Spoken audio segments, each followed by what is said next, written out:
So now that the car is all tidied up and looking shiny and gold, it's ready to take the engine. But this engine isn't ready for that car. Not yet. We've got a few things to remove, and the majority of them, like this, can just be unbolted and then Kobe'd into the nearest bin. However, there's a couple of bits where we're going to have to use this on that. Wish me luck. So this here is a close-up of our gearbox. Now, ordinarily in the Honda, your gear cables would come from here to this linkage here. Now this linkage is what actually controls what gear the box goes into. However, because I'm using a different set of cables in a different car, I'm going to have to take a different approach. Now, this adapter linkage here will bolt on at the back, and these rose joints will go here and here, and that'll allow me to change gear. But as you can see, there's a couple of obstacles to that. Now this little plate can just unbolt and the linkage will go in its place. This, however, this counterweight has to be cut away. This will give us some problems later with the gearbox's ability to self-center the gear stick, but we'll work that out when we get to it. Now, as with any job, we've got a number of tools that we're going to need. The main one is going to be this, the grindette. Now this thing will cut through more or less whatever you point it at, so it's good to be careful with them. Now on that note, I've also got some good gloves and some safety specs. If you've got a full face shield, even better. These are just some good welding gloves. You can use any work gloves, but make sure you wear gloves. Fingers are wonderful things. Try not to lose any of them. Now other than that, we've got a ratchet to take off this plate. We've got a file to clean this up once I've cut it, and just a wee bit of sandpaper to smooth this out a bit more. So, let's get to it.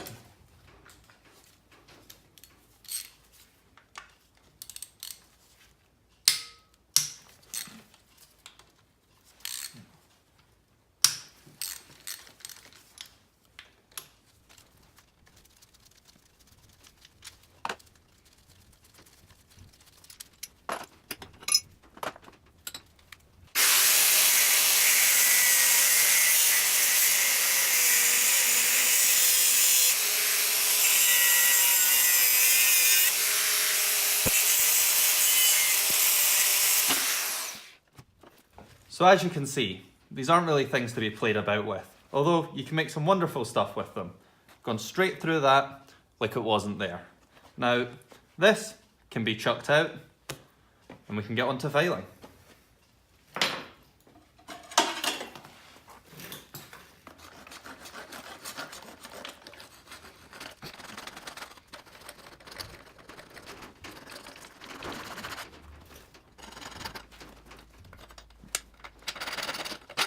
Okay, so that's this all cut off. I've filed back the sharp edges and this is all ready for the linkage. But before it goes on, there's one more thing we've got to do, and it's a big one. I need to cut the corner off my gearbox. Now, really, this should just have threads in it for another part that bolts on here. But I've seen photos where people have gone a bit too far and cut actual holes through the gearbox casing. So I'm a tad nervous. We'll see how it goes. So as you can see, I've got my gloves back on. We're about ready to cut through this. You can see where I've marked it. And it should be easy. Aluminium's a soft metal, it's not too hard to cut compared to steel. Just really hoping I don't go through the side of this thing. Here we go.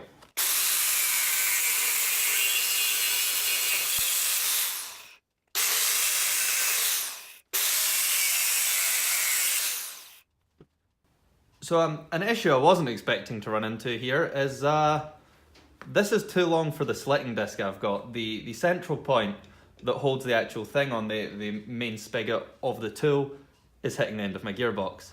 So it looks like we're going old fashioned and I'm going to have to finish this with a hacksaw.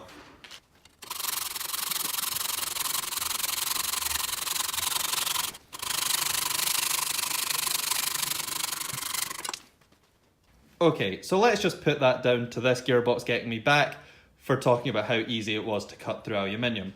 So now I've got a real tired right arm, but see, because I had to swap to the saw, this cut isn't exactly perfect. So I'm going to run over it with one of these, a flat disc.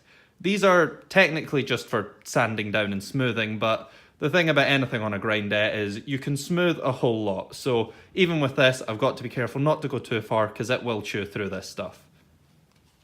So gloves and glasses back on, let's get to it.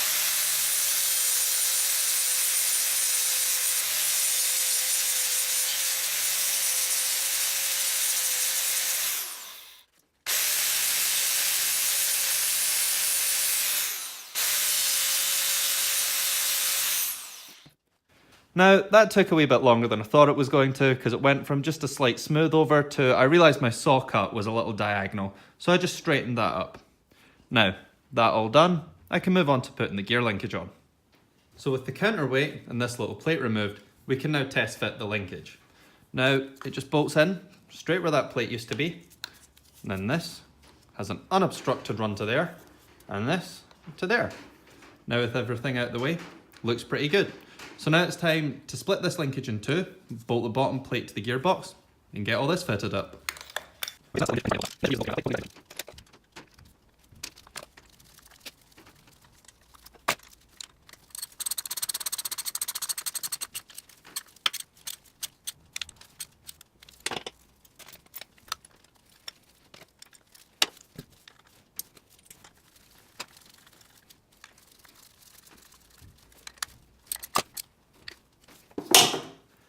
Okay, so that's pretty solidly attached on there. Now we can put these onto where they go. Now, pretty much the only thing I need to do here is pop out these split pins. Now, split pins are exactly what they sound like. They're a little pin, split down the middle, you put it through, and then you bend it back around whatever it's on, and then it doesn't come back out.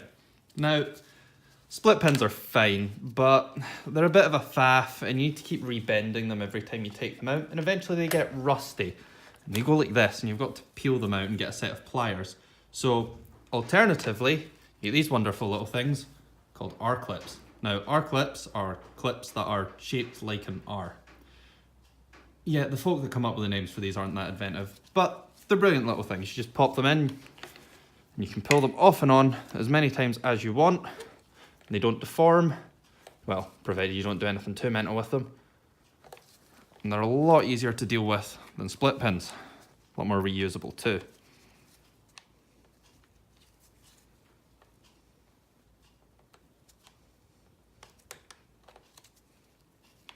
Just push that down there, and that's it on there solid.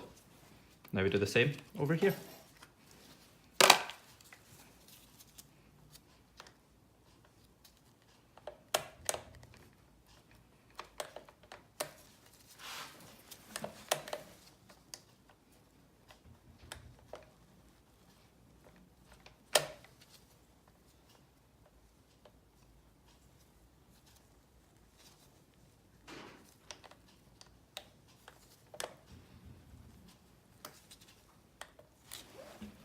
So the problem we've run into here is that this joint fits quite easily onto there.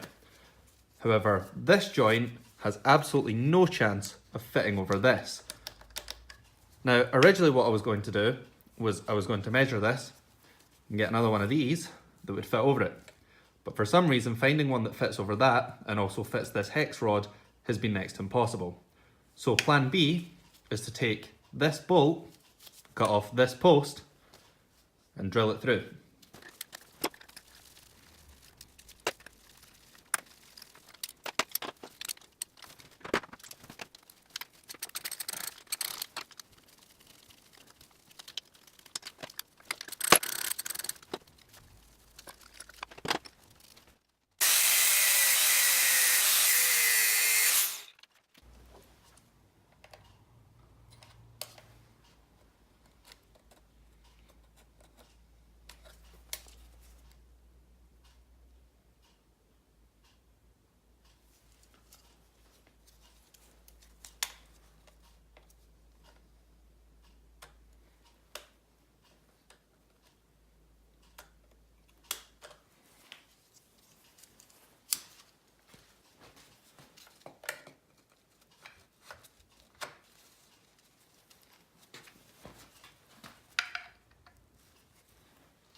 Okay, so as you can see, we now have our gear linkage fully connected up, bolted in over here, clipped in over here. So with the idle air assist blanked off at the back, and this sensor put in from a stack dash temperature reading in the front, it's time to do a bit of stuff to the rocker cover. Now, as you can see, the paint's peeling off a little bit, the red's going away, and I'm going to pop it off, rub it down, and repaint it.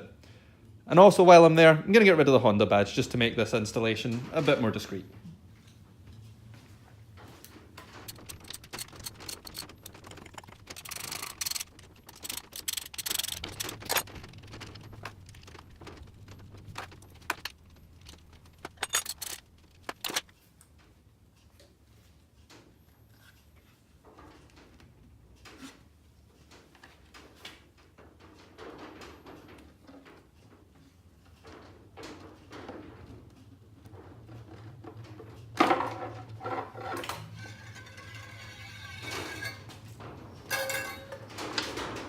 Okay, so now that we've got the rocker cover off, this is the valve tray. We've got our camshafts here, and the actual valves themselves here.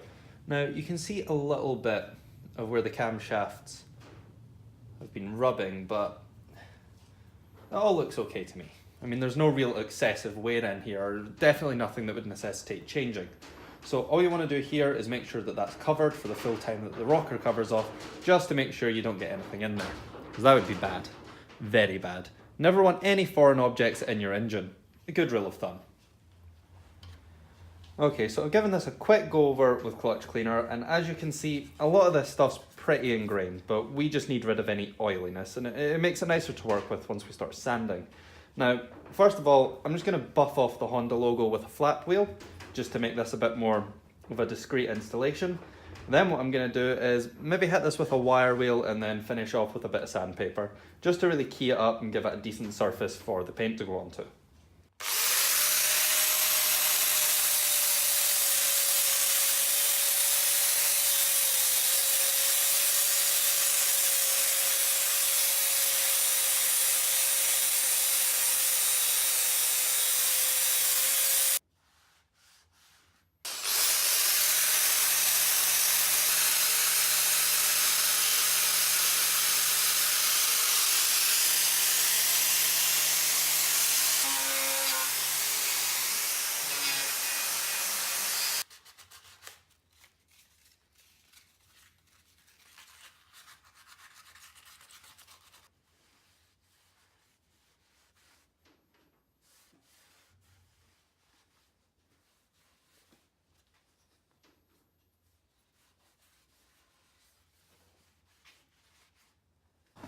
So it's time to paint. Now, at the moment, I'm in a bit of a makeshift spray booth. I'm in a polythene tunnel. They're normally used for growing plants, and the area is tented off with polythene. Now, if you don't have something like that, then just make sure that you're somewhere that minimises the breeze and the wind as much as possible. You also don't want any dust coming in here and ruining your finish. Now, the type of paint I'm using is this VHT Wrinkle Plus. Importantly, read the instructions. Some of these are going to need primers. Now, any paint is better if it's got a base of primer on it, but I don't have any high temperature primer, and this doesn't need primer, so I've just followed the instructions, rubbed it down, got rid of the loose paint, and I'll be putting my paint straight onto this. As well as that, you can see I've masked off any areas I don't want the paint to get to. There are some metal plates in that underneath this, and I don't really want to paint those. So it's all masked off. Apart from that, we're more or less ready to go. Whenever you paint, do remember a respirator. You've only got 2 lungs, and you don't really want to be living without them.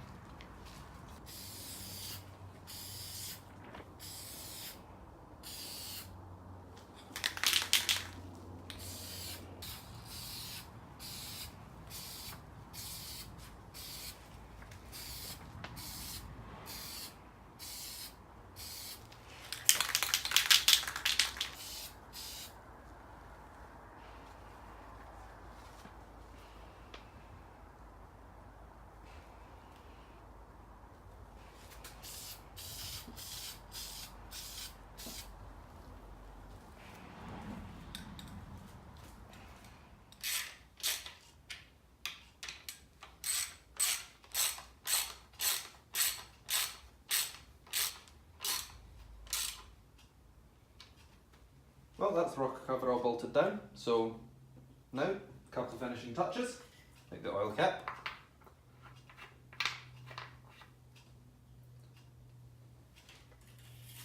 And the all-important dipstick.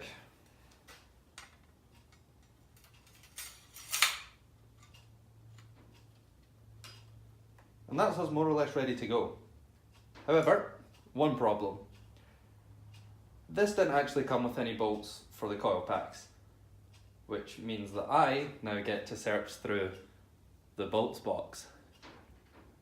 Now, if you have a bolts box, you know it's a wonderful thing. You're missing a bolt, you go for a rake, you find a bolt to use. If you have an unsorted bolts box, well, you know what's coming.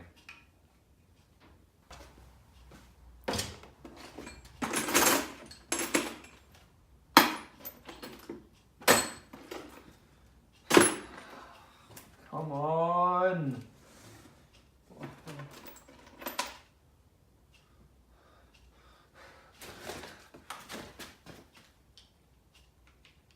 Come on.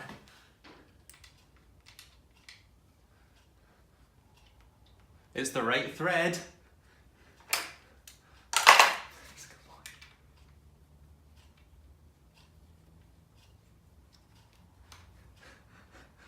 on. Sweet Jesus. It fits. It fits. Finally. I've got one. I've only got one.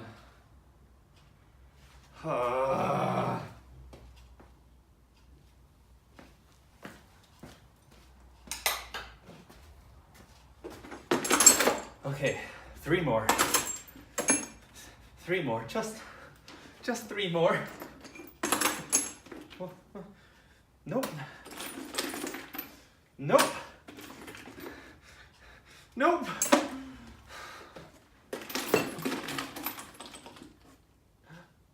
Nope.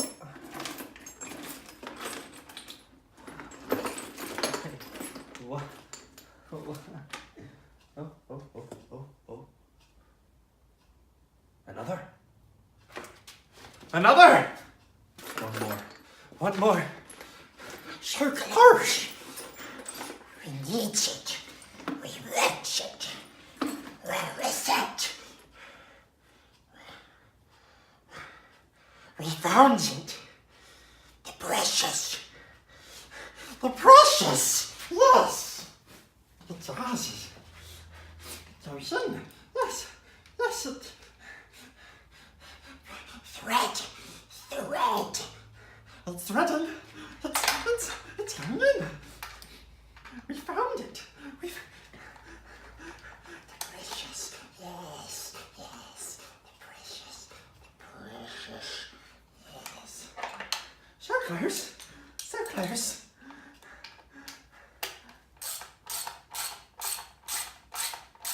Well, as you can see, we now once again have a complete engine. The only downside was that I may have lost a bit of my sanity trying to find bolts for these coil packs. I'm sorry you had to see that, but you know how it is. Well, they're all different bolts, and it annoys me more than it should. I get the feeling I'm going to try and work out maybe some plastic cover for this. Not the standard Honda VTEC thing, because you can see straight through the boot of these. They've got a lot of mesh, and I want something that's a bit more discreet. Might even see if I can get a Lotus one to fit. Who knows? But either way, this is all ready to go in. Within the next couple of days, going to try and get this in the back. Of course, the engine crane's kind of broke, so going to have to make something for that. We'll see how that works out. But apart from that, ready to go.